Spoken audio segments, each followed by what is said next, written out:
And we were married by September of 2010. Super fast, man. When was that one of your New Year's resolutions that year or something? No, it was not. But I tell you what, though, I wrote down, and I wish I could find it. It's probably in this house somewhere.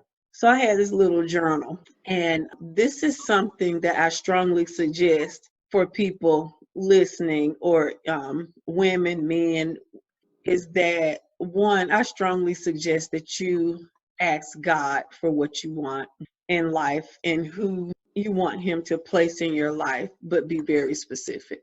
And I think that's probably the best thing I could have did, was be specific.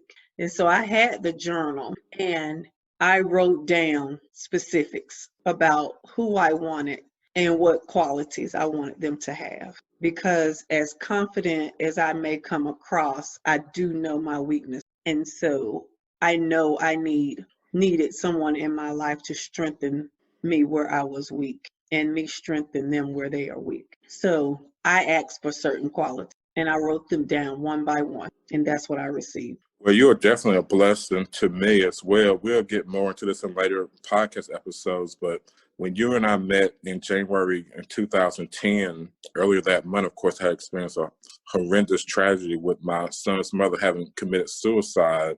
And it was just such a tough moment, and you being there and helping me, making sure that, he had what I needed while I tried to deal with that and go to work and go to school and everything. I mean, you were really like a godsend. And that's what I tried to be. So I'm glad, that's the way it was received.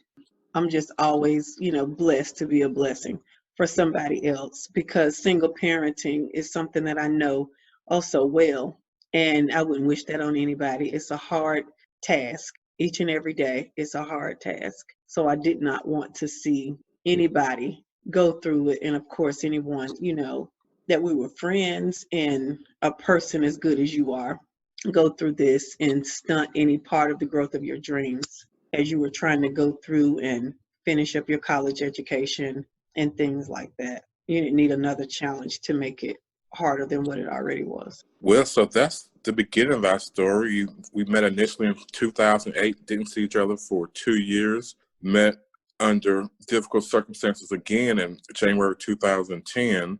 And I remember, I think, was our first date Valentine's Day 2010 after the Olive Garden? They don't call it a date.